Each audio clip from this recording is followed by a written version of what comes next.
하늘도 이 죽음이 억울하다 말하고 싶었던 것일까요?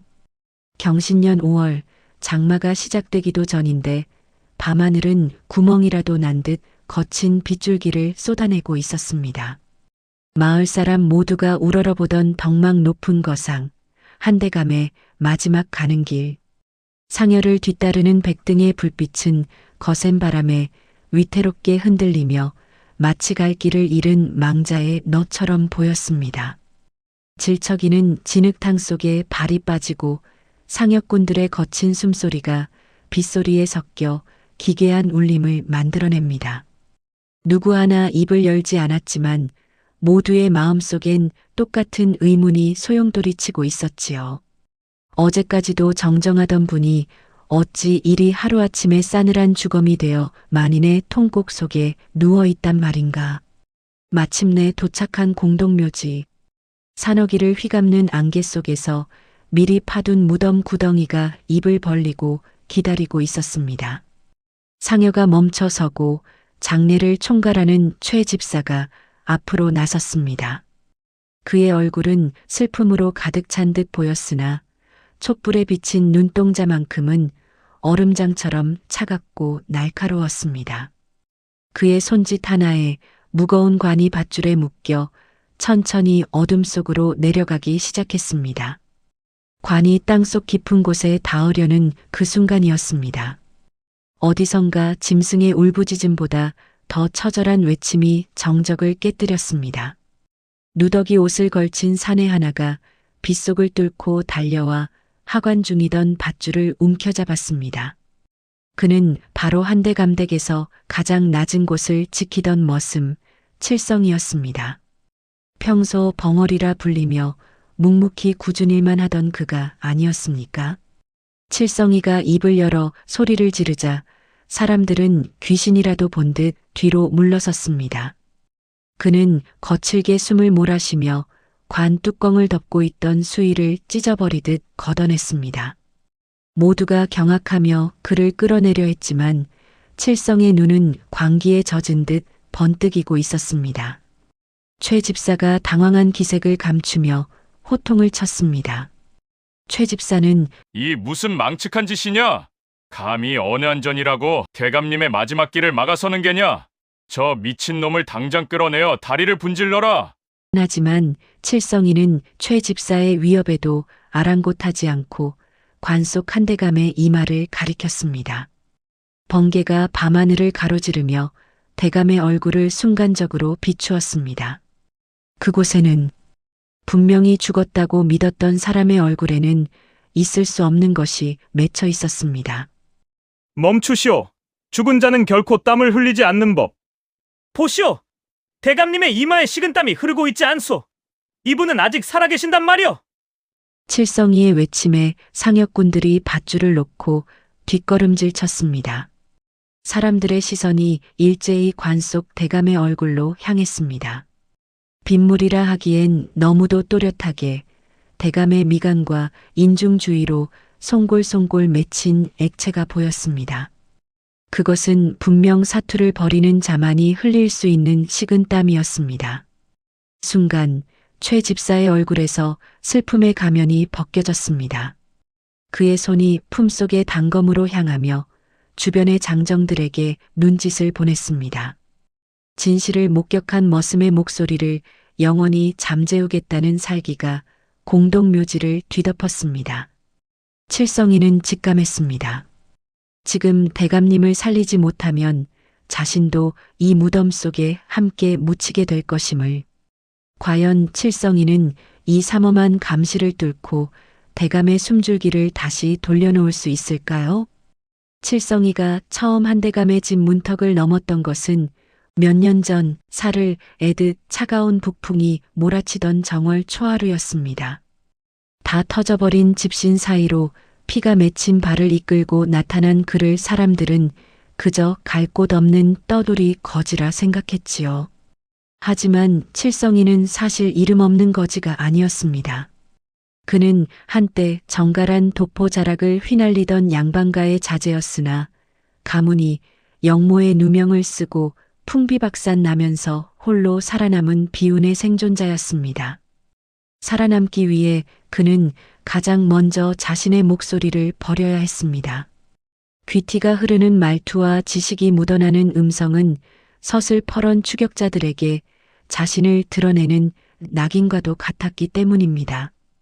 그렇게 그는 스스로 혀를 깨물고 벙어리 행세를 하며 세상에서 가장 낮은 곳인 대감집 마당을 쓰는 머슴으로 숨어들었습니다. 아무도 눈여겨보지 않는 마당 구석에서 빗자루를 들고 있을 때 유일하게 그에게 다가와 옹기를 나눠준 이가 바로 한대감이었습니다. 대감은 칠성이가 벙어리라는 사실을 알고도 결코 그를 하찮게 대하지 않았습니다. 오히려 눈 내리는 추운 밤이면 몰래 부엌대기를 시켜 따뜻한 국밥 한 그릇을 내어주고 고된 일을 마친 그의 어깨를 말없이 두드려주곤 했습니다. 이복에 말은 못해도 마음은 통하는 법이지. 자네의 눈을 보니 그 속에 깊은 사연이 담겨 있구나. 여기서만큼은 시름을 잊고 편히 지내게나. 대감의 그 한마디는 무너진 가문을 등에 업고 죽지 못해 살아가던 칠성이에게 처음으로 살아야 할 이유가 되었습니다. 칠성이는 그때 맹세했습니다. 자신의 신분을 숨겨주고 사람 대접을 해준 이 어른을 위해서라면 언제든 이 미천한 목숨을 내놓겠노라고 말입니다. 그날 이후 칠성이는 대감집의 그림자가 되었습니다.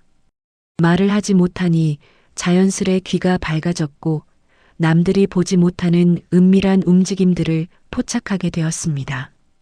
최 집사가 대감의 재산을 관리하며 몰래 장부를 조작하는 것부터 밤마다 낯선 사내들이 뒷담을 넘어 최 집사의 방으로 들어가는 광경까지 말입니다.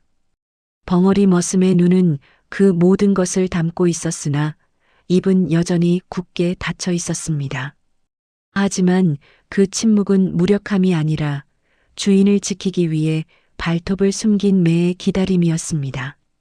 대감이 쓰러지기 사흘 전 칠성이는 최 집사가 내의원과 은밀히 주고받던 작은 종이 꾸러미를 보았을 때 이미 무서운 직감에 휩싸여 있었습니다. 최 집사님, 이번에 가져온 가루는 정말 흔적이 남지 않는 것입니까? 걱정 말게. 숨이 서서히 멎어 마치 노안으로 죽는 것처럼 보일 테니 대감이 사라지면 이 집의 모든 것은 우리 차례네. 어둠 속에서 들려온 그들의 대화는 칠성이의 심장을 얼어붙게 했습니다. 하지만 섣불리 나설 수는 없었지요. 증거도 없이 벙어리 머슴이 집사님을 모함한다면 그 자리에서 목이 달아날 것이 뻔했으니까요. 그는 대감을 지키기 위해 자신만의 방법으로 기회를 엿보고 있었습니다. 그러나 그 기회가 오기도 전에 대감은 차가운 찻발 한 잔을 들이켜고는 다시는 눈을 뜨지 못할 깊은 잠에 빠지고 만 것입니다. 칠성이는 자신의 무력함에 피눈물을 흘렸습니다.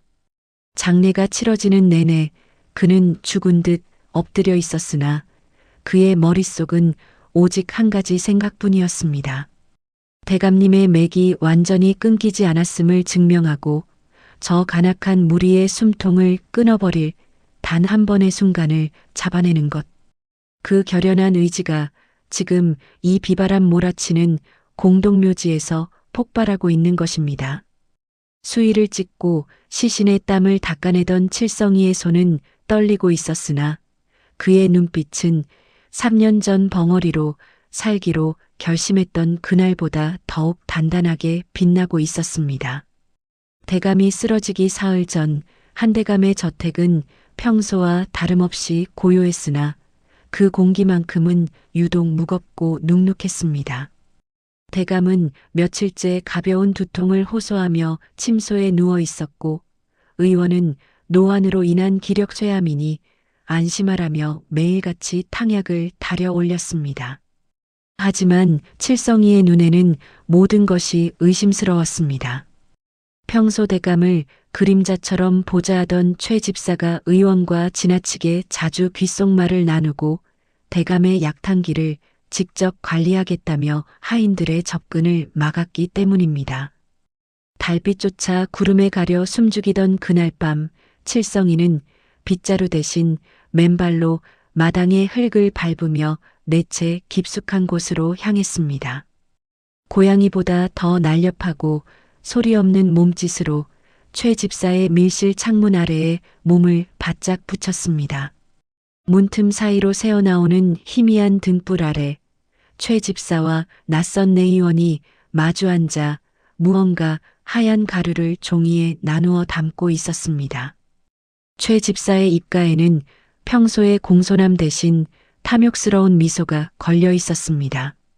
그는 손가락 끝으로 하얀 가루를 톡톡 건드리며 의원에게 낮게 속삭였습니다. 이것이 정말로 흔적조차 남지 않는다는 그 천잠가루인가? 혹여 나중에 시신의 배를 갈랐을 때 검은 물이라도 나오면 내 목숨이 10개라도 모자랄 걸세. 의원은 비릿한 웃음을 지으며 작은 약병을 집어들었습니다. 걱정 마십시오. 이 약은 오장육부를 태우는 것이 아니라 사람의 기혈을 아주 천천히 굳게 만드는 것입니다.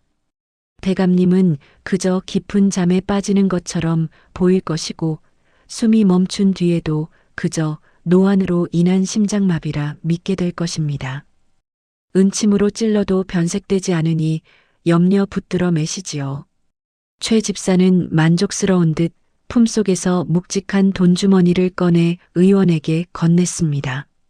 돈주머니가 탁자 위에 놓이며 내는 둔탁한 소리는 칠성이의 심장을 사정없이 때렸습니다. 주인의 목숨이 고작 저 주머니 하나에 팔리고 있다는 사실에 칠성이는 주먹을 꽉 쥐었습니다. 손톱이 손바닥을 파고들어 피가 배어 나왔으나 그는 신음조차 내뱉을 수 없었습니다.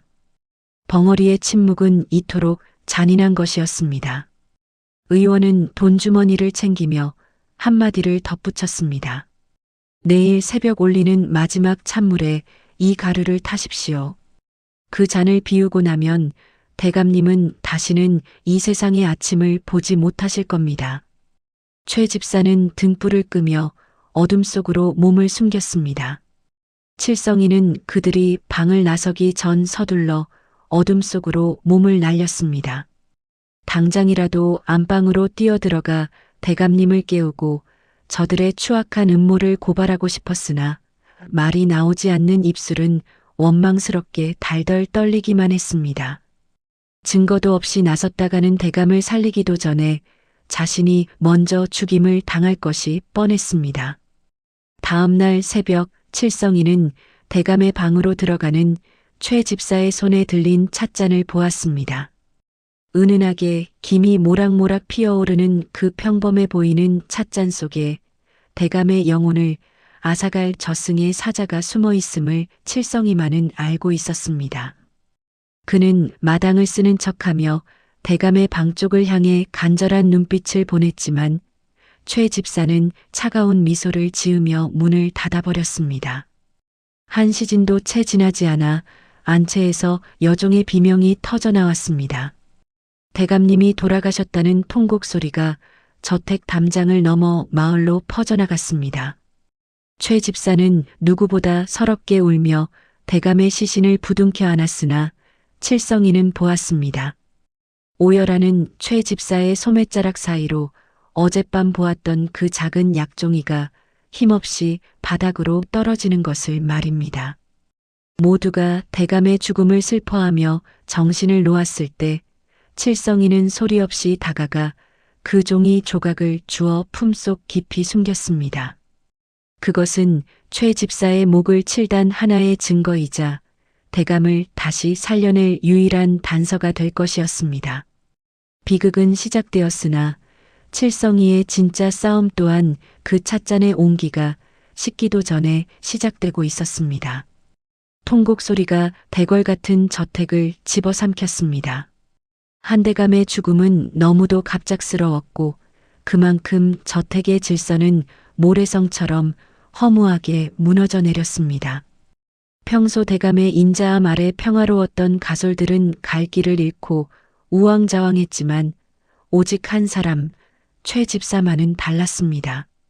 그는 대감의 시신 앞에서 목이 놓아라 울면서도 눈물 젖은 소매자락 아래로는 바쁘게 열쇠 꾸러미를 챙기고 대감의 일로를 자신의 품으로 옮겼습니다. 슬픔이 가시기도 전에 최 집사의 태도는 돌변했습니다. 그는 대감의 먼 친척들을 불러 모아 교묘한 말솜씨로 가문을 장악하기 시작했습니다. 대감에게 적통 후계자가 없음을 이용해 자신이 임시로 가산과 모든 정권을 관리하겠노라 선언한 것이지요. 어제까지만 해도 집안의 굳은 일을 도맡던 집사에 불과했던 사내가 이제는 저택의 새로운 주인처럼 행세하며 서슬퍼런 명령을 내리기 시작했습니다. 칠성이는 안채 구석에서 그 광경을 묵묵히 지켜보았습니다. 최 집사가 대감의 집무실을 헤집으며 귀중한 서화와 땅 문서를 챙기는 것을 보았을 때 칠성이는 참을 수 없는 분노를 느꼈습니다. 그는 벙어리 행세를 하던 입술을 짓씹으며 대감의 침소로 다가갔습니다. 차갑게 식어가는 대감의 손을 잡고 마지막 온기라도 확인하고 싶었으나 그때 최 집사의 차가운 음성이 칠성의 뒷덜미를 낚아챘습니다. 이 미천한 머슴놈이 어디라고 감히 대감님의 몸에 손을 대느냐. 내 놈이 평소 대감님의 찬물을 나르며 불길한 기운을 퍼뜨린 것이 아니더냐. 최 집사는 오히려 칠성이를 범인으로 몰아세우기 시작했습니다. 아무 말도 못하는 벙어리 머슴은 화풀이 대상으로 삼기에 더없이 좋은 먹잇감이었습니다. 최 집사는 주변의 장정들에게 서늘한 명령을 내렸습니다. 이놈의 눈빛이 심상치 않다.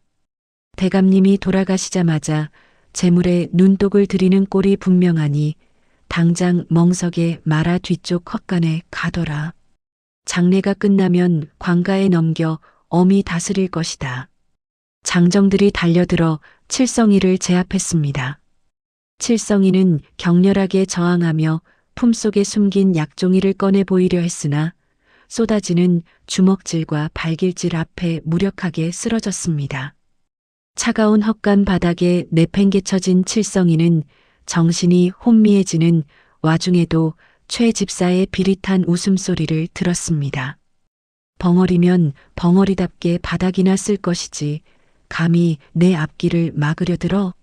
너 같은 놈 하나 죽어나가는 건 쥐도 새도 모를 일이다. 최 집사는 칠성이의 옆구리를 구두발로 걷어차고는 헛간 문을 밖에서 단단히 걸어 잠갔습니다. 칠성이는 어둠 속에서 피냄새 섞인 숨을 몰아쉬었습니다. 하지만 절망하기엔 일렀습니다. 그는 부서질 듯한 통증을 견디며 품 안을 더듬었습니다. 다행히 최 집사가 떨어뜨렸던 그 작은 약종이는 여전히 그의 가슴팍 위에 남아 있었습니다. 비가 내리기 시작했습니다. 지붕 사이로 스며든 빗물이 칠성이의 상처난 얼굴 위로 떨어졌습니다. 그는 빗물을 삼키며 결심했습니다.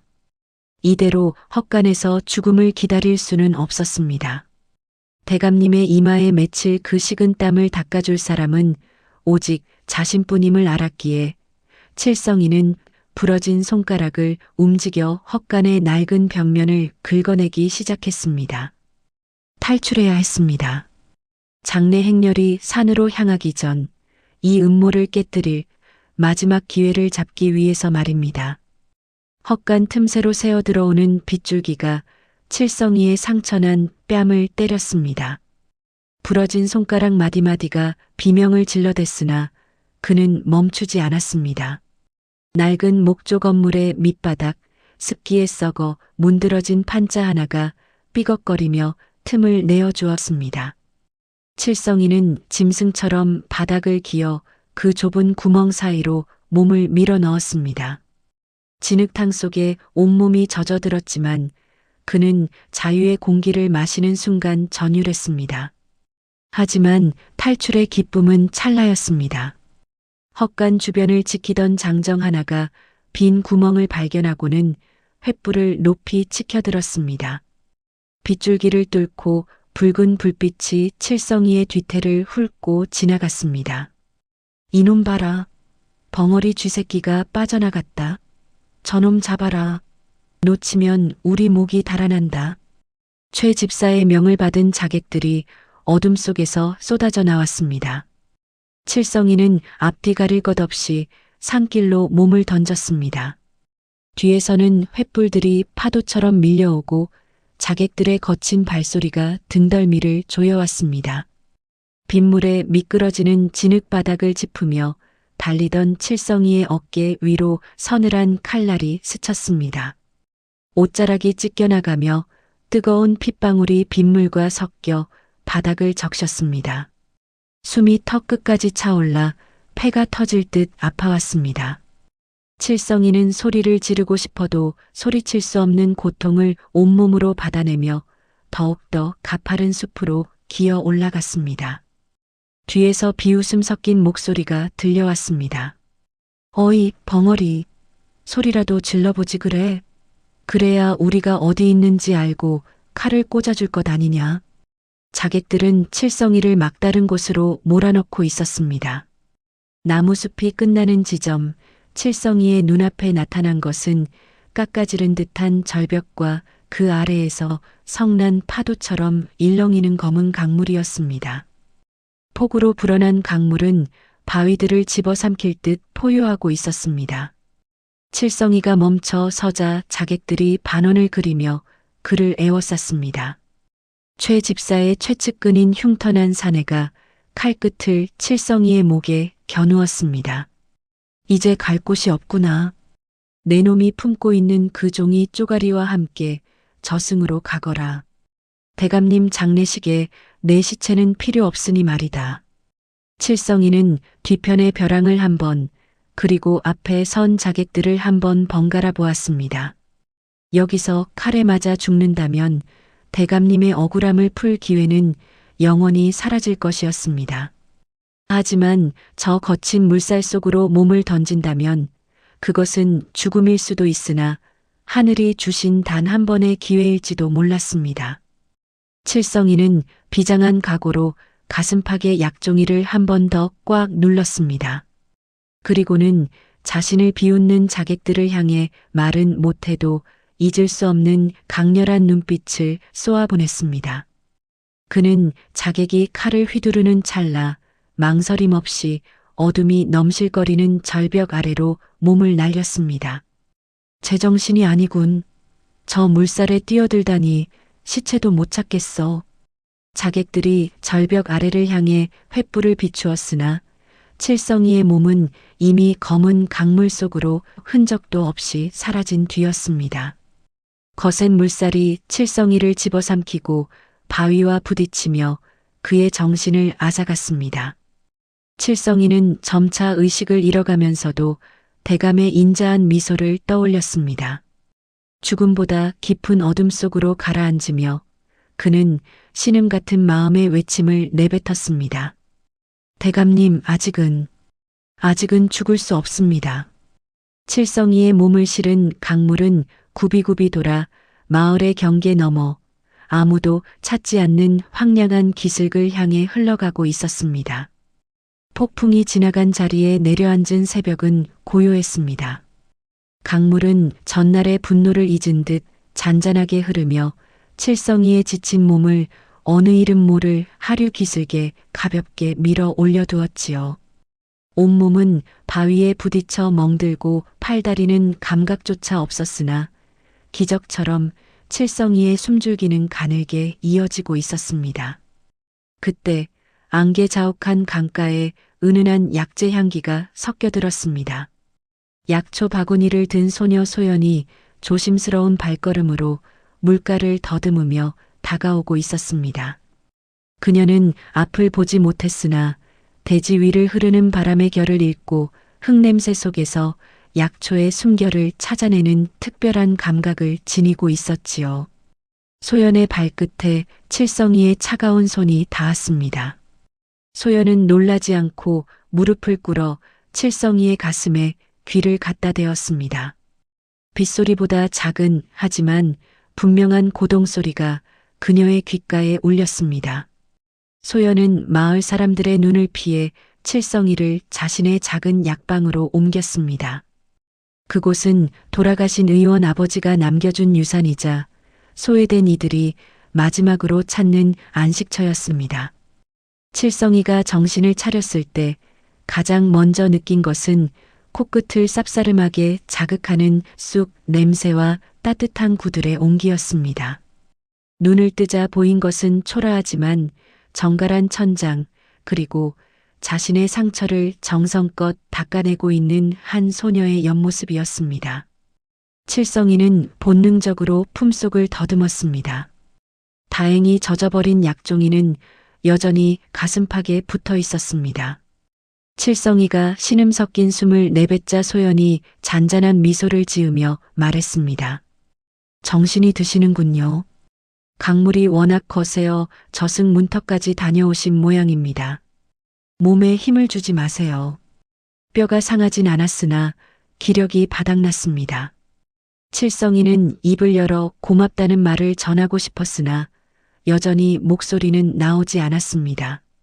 대신 그는 떨리는 손으로 품속의 약종이를 꺼내 소연의 손바닥 위에 올려두었습니다. 소연은 눈이 보이지 않았지만 손끝에 닿는 종이의 질감과 그 위에 남은 미세한 가루의 냄새를 맡자마자 얼굴빛이 딱딱하게 굳어졌습니다. 그녀는 종이를 코끝에 가까이 대고 한참을 킁킁거리더니 이내 떨리는 목소리로 중얼거렸습니다. 이것은 천잠가루가 아닙니까? 사람을 죽이지 않고 숨을 멈추게 하여 산송장으로 만드는 저주받은 약재입니다. 대체 누가 이런 무서운 약을 가지고 있었단 말입니까? 칠성이가 소연의 손바닥에 한대감이라는 세 글자를 한 획씩 천천히 써내려가자 소연의 눈동자가 흔들렸습니다. 그녀는 아버지가 남긴 비책 속에서 보았던 가사 상태의 징후와 천잠가루의 해독법을 떠올렸습니다. 그렇군요. 대감님이 돌아가신 것이 아니라 이 약에 취해 깊은 잠에 빠지신 것이군요.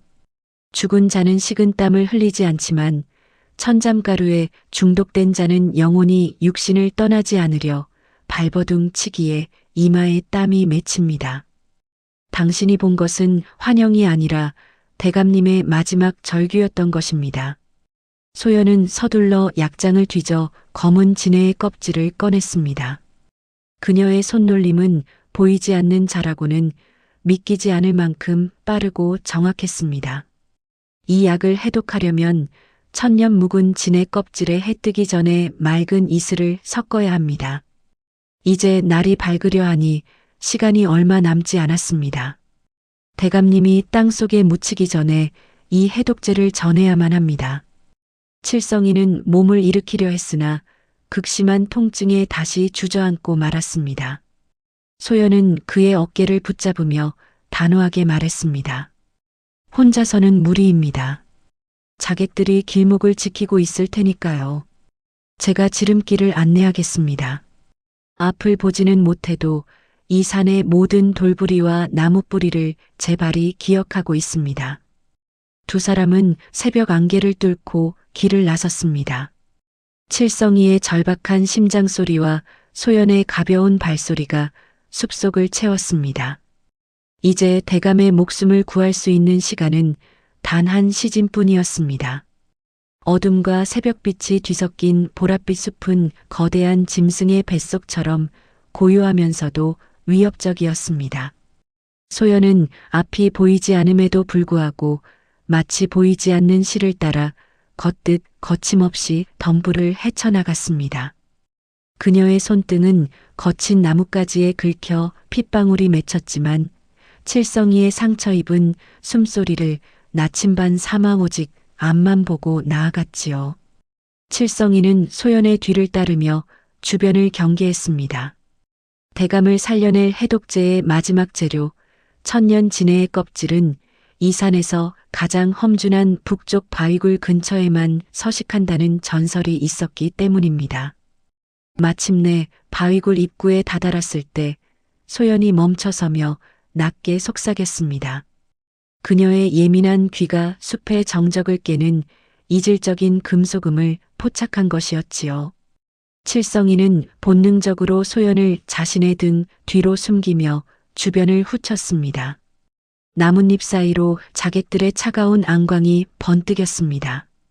최 집사가 보낸 추격자들이 기어코 이 외딴 숲까지 칠성이의 뒤를 쫓아온 것이었습니다. 벙어리 놈, 용케도 목숨줄이 붙어 있었구나. 하지만 여기까지다. 눈먼 계집까지 데리고 이 산을 넘을 수 있을 것 같으냐? 흉터난 자객의 우두머리가 비웃음을 흘리며 칼을 뽑아들었습니다. 칠성이는 아직 아물지 않은 상처가 터져 옷자락이 붉게 물들어갔지만 옆에 서 있는 소연을 위해서라도 물러설 수 없었습니다. 그는 바닥에 떨어진 굵은 나뭇가지를 집어들어 움켜쥐었습니다. 말은 하지 못해도 그의 눈빛은 여기서 죽더라도 길을 열겠다는 결연한 의지를 뿜어내고 있었지요. 자객들이 일제히 달려들 때 소연이 칠성이의 옷자락을 살짝 당기며 침착하게 입을 열었습니다. 칠성 씨, 왼쪽 세 걸음 뒤에 커다란 참나무가 있습니다. 그곳으로 몸을 피하고 제가 말하는 대로 움직이세요. 이 안개 속에서는 제가 당신의 눈이 되어드리겠습니다. 전투가 시작되었습니다. 칠성이는 소연의 목소리에 따라 춤을 추듯 자객들의 칼날을 피했습니다. 소연은 소리의 울림과 공기의 흐름만으로 적들의 위치를 정확히 짚어냈습니다. 자객들이 안개 때문에 시야를 확보하지 못해 허둥거릴 때 칠성이는 나뭇가지를 휘둘러 그들의 급소를 정확히 타격했습니다. 지금입니다. 오른쪽에서 칼이 들어옵니다. 몸을 숙이고 발을 거세요. 소연의 외침과 동시에 칠성이가 바닥을 쓸며 자객의 다리를 후려쳤습니다. 비명소리와 함께 자객들이 하나둘 바닥으로 고꾸라졌습니다. 예기치 못한 반격에 당황한 우두머리가 소연을 향해 칼을 던지려던 찰나 칠성이가 몸을 날려 소연을 감싸 안았습니다. 칼날이 칠성이의 등을 스치며 깊은 상처를 남겼으나 그는 신음조차 삼킨 채 소연을 보호했습니다. 칠성이가 마지막 힘을 다해 우두머리의 가슴을 걷어차 벼랑 아래로 밀쳐내자 남은 자객들은 겁을 집어먹고 숲 쪽으로 뿔뿔이 흩어졌습니다. 일순간 정적이 다시 숲을 찾아왔습니다. 칠성이는 거친 숨을 몰아쉬며 소연의 손을 잡았습니다. 소연은 칠성이의 등에서 흐르는 따뜻한 피를 느끼고는 눈시울을 붉혔습니다. 어서 서둘러야 합니다. 해가 뜨기 직전입니다. 저 바위 틈새에 맺힌 이슬을 받아야 해요. 두 사람은 사력을 다해 바위굴 안쪽으로 기어 들어갔습니다. 그곳에는 기괴한 모양의 진의 껍질이 화석처럼 굳어 있었고 그 주위로 영롱한 새벽 이슬이 방울방울 맺혀 있었습니다. 소연은 조심스럽게 이슬을 모아 미리 준비한 약재와 섞었습니다. 마침내 대감을 가사 상태에서 깨워줄 신비로운 해독제가 완성된 것입니다. 산 너머로 붉은 기운이 조금씩 피어오르기 시작했습니다. 하관식이 시작될 시간입니다. 칠성이는 소연의 부축을 받아 자리에서 일어났습니다. 그의 눈앞에는 저 멀리 대감의 상여 행렬이 지나가는 마을 산어기가 희미하게 보였습니다. 고맙소, 소연 낭자. 이제 제 목숨을 걸고 이 약을 전하러 가겠소. 칠성이는 비록 말은 못했지만 소연의 손바닥 위에 생이라는 글자를 깊게 새기며 다시 한번 달리기 시작했습니다. 이제 남은 것은 단 하나, 죽음의 구덩이 속에 던져지기 직전인 대감의 관 속으로 이 해독제를 집어넣는 것뿐이었습니다. 안개를 헤치고 산을 내려오는 칠성이의 발걸음은 이미 자신의 것이 아니었습니다. 찢긴 등에서는 여전히 피가 배어 나오고 밤새 산을 타느라 발톱은 깨져 벗어니 붉게 물들었지만 그의 가슴 안쪽에 품은 작은 해독제 주머니만은 체온보다 더 뜨겁게 달아오르고 있었지요. 저 멀리 산허리를 따라 뱀처럼 길게 늘어선 하얀 행렬이 보였습니다. 한대감의 상여였습니다. 상두꾼의 애달픈 곡소리가 산골짜기를 타고 들려올 때마다 칠성이의 심장은 천근 무게의 돌덩이를 매단 듯 덜컥 내려앉았습니다. 상여가 멈춰설 장지는 이미 인부들이 파놓은 구덩이가 입을 벌린 채 망자를 기다리고 있었습니다. 최 집사는 상여 옆에서 연신 마른 세수를 하며 하늘을 살폈습니다. 먹구름 사이로 비치는 새벽빛이 마치 자신을 꾸짖는 신의 눈동자처럼 느껴졌기 때문일까요? 그의 눈은 초조함으로 충혈되어 있었고 옆에 선 장정들에게 끊임없이 채근하며 하관 서두르기를 재촉했습니다. 무엇들 하느냐? 해가 완전히 뜨기 전에 대감님을 편안히 모셔야 뒤탈이 없는 법이다. 서둘러 밧줄을 걸어라. 최 집사의 서슬 퍼런 명령에 인부들이 바삐 움직였습니다. 무거운 관이 공중에 들려 구덩이 바로 위로 옮겨지는 찰나였습니다. 숯바스락거리는 소리와 함께 흙탕물을 뒤집어 쓴 괴이한 형체가 장지로 뛰어들어왔습니다.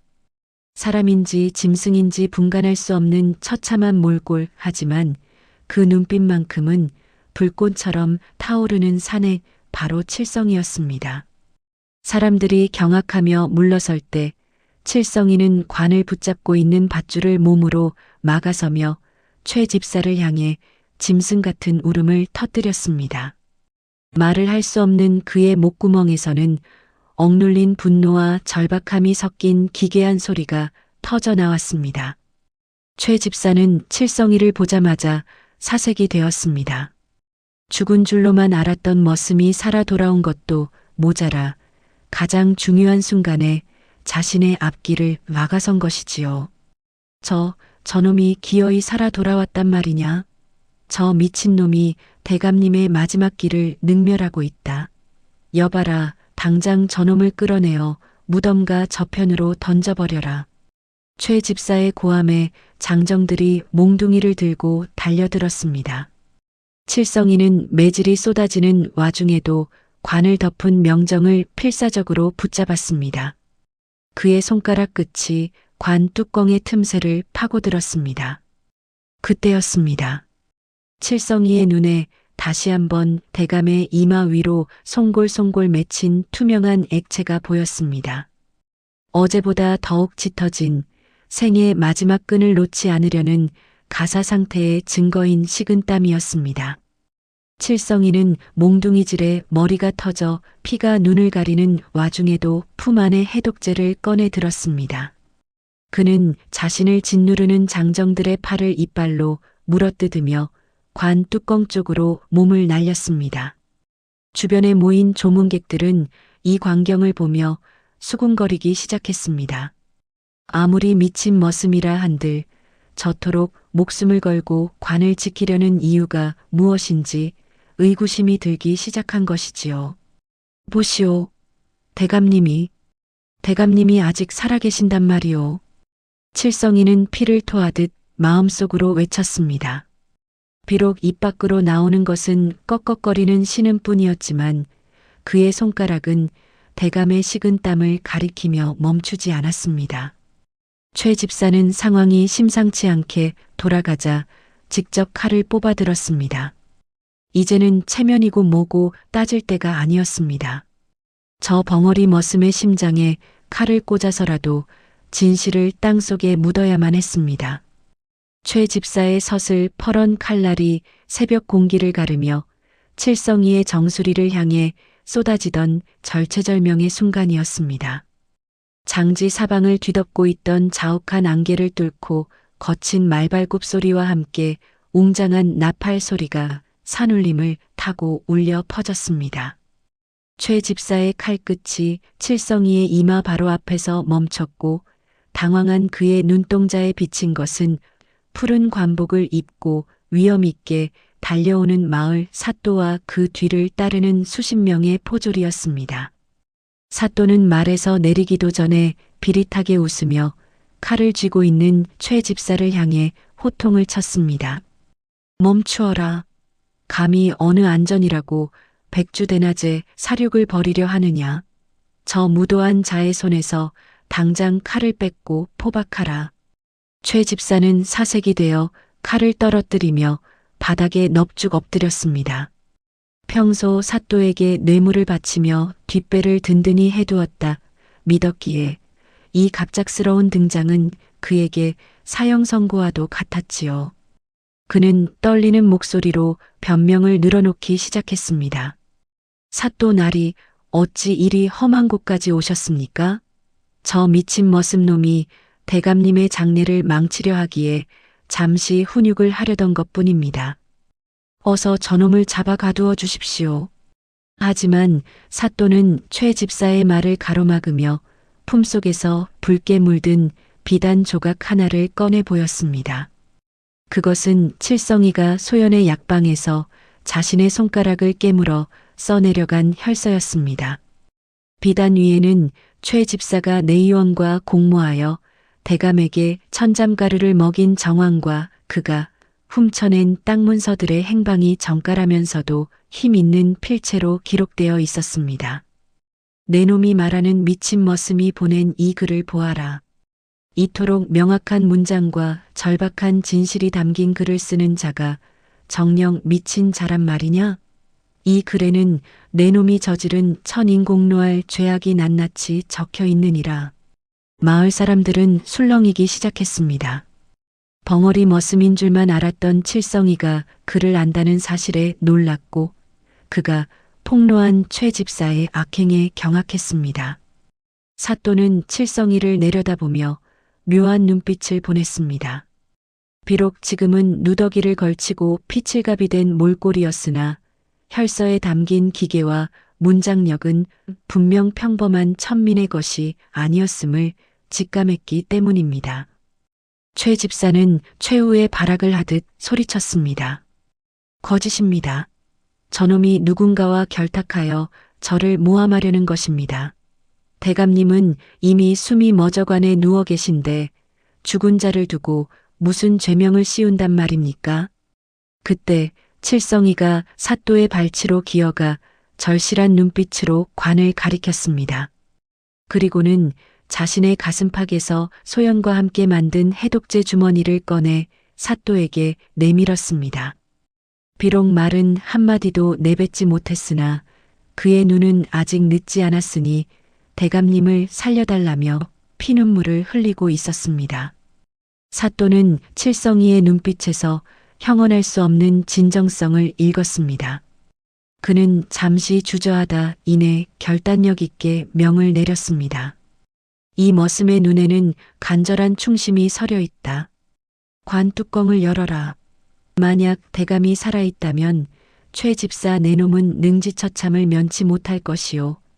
만약 죽어 있다면 이 머슴 또한 장례를 모독한 죄로 엄벌할 것이다. 인부들이 사또의 명에 따라 관 뚜껑에 박힌 못을 뽑기 시작했습니다. 끽끽거리는 금소금이 장지에 울려 퍼질 때마다 최 집사의 이마에는 비 오듯 땀이 흘러내렸습니다. 칠성이는 두 손을 모아 간절히 기도했습니다.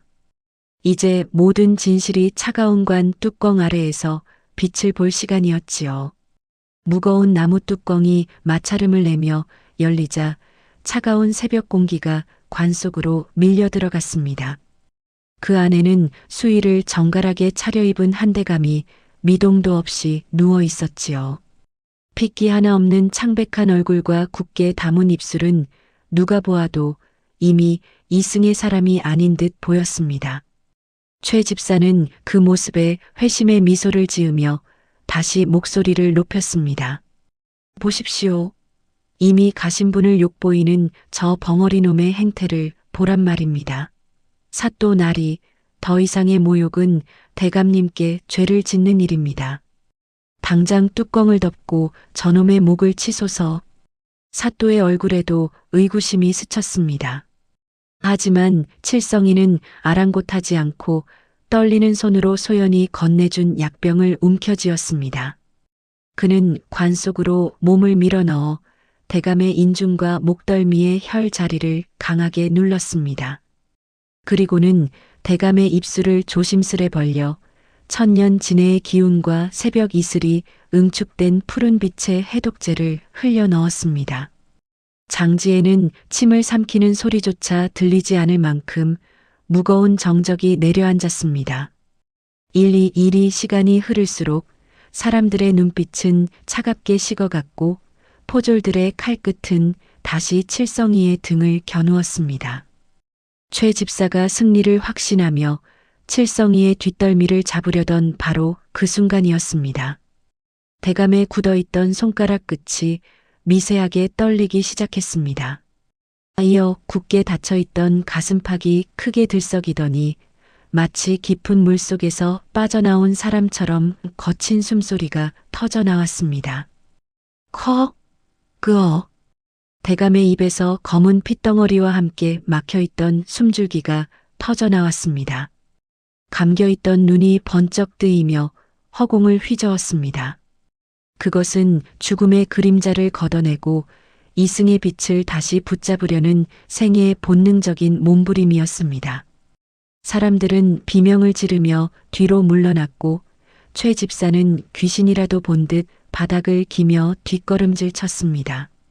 칠성이는 눈물을 쏟으며 대감의 상체를 부축했습니다. 대감은 초점이 흐릿한 눈으로 자신을 지키고 있는 칠성이를 바라보았습니다. 피칠갑이 된 채 자신을 품에 안고 있는 머슴의 눈동자 속에서 대감은 3년 전 정월 초하루에 보았던 그 고귀한 선비의 기계를 다시금 발견했습니다. 대감은 떨리는 손을 들어 칠성이의 얼굴을 어루만지며 갈라진 목소리로 첫 마디를 뱉었습니다. 칠성아, 내가 정녕 나를 지켰구나. 그 한마디에 칠성이는 참았던 오열을 터뜨렸습니다. 벙어리 행세를 하며 억눌러왔던 세월의 무게가 대감의 따뜻한 음성 한마디에 녹아내리는 듯 했습니다. 사또는 장엄한 광경에 압도되어 말에서 내려와 대감 앞에 무릎을 꿇었습니다.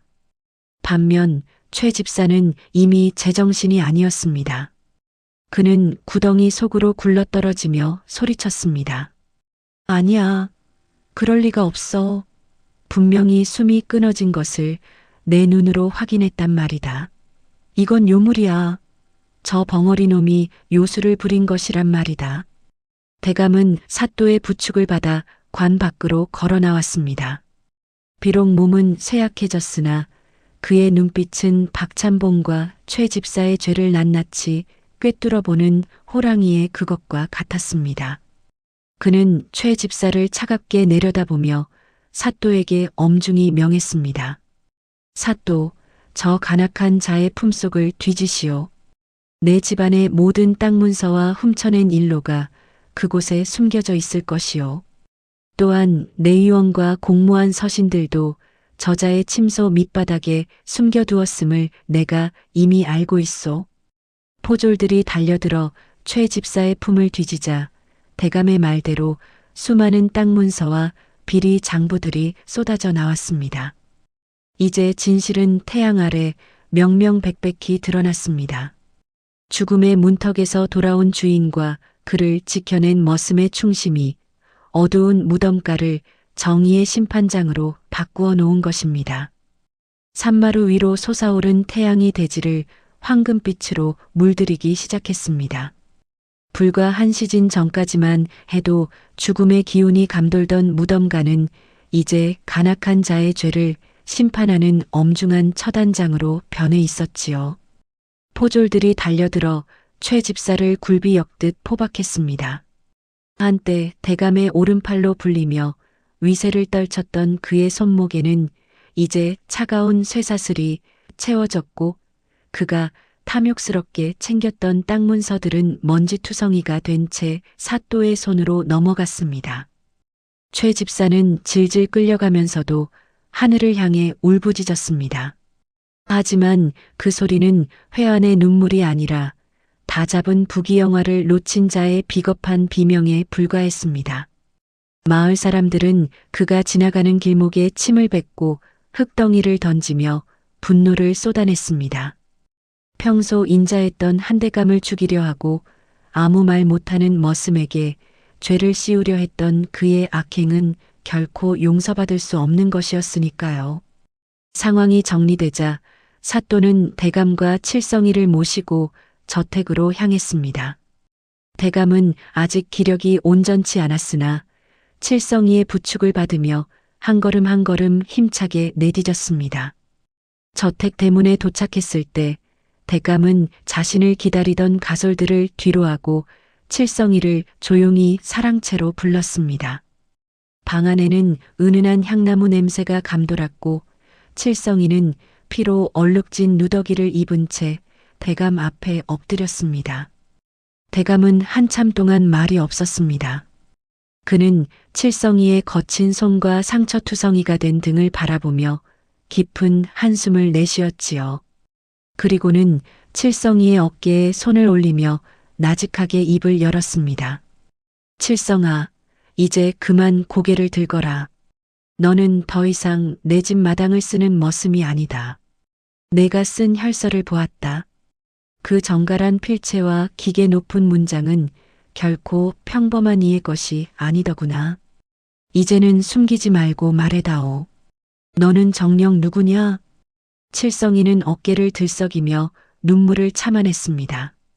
3년간 굳게 닫아걸었던 입술이 파르르 떨리기 시작했습니다. 그는 마침내 바닥에 머리를 조아리며 쇠 긁는 소리처럼 거칠지만 단호한 목소리로 생애 첫 고백을 시작했습니다. 벙어리 행세를 시작한 지 1000일이 넘는 시간 만에 터져나온 진짜 목소리였습니다.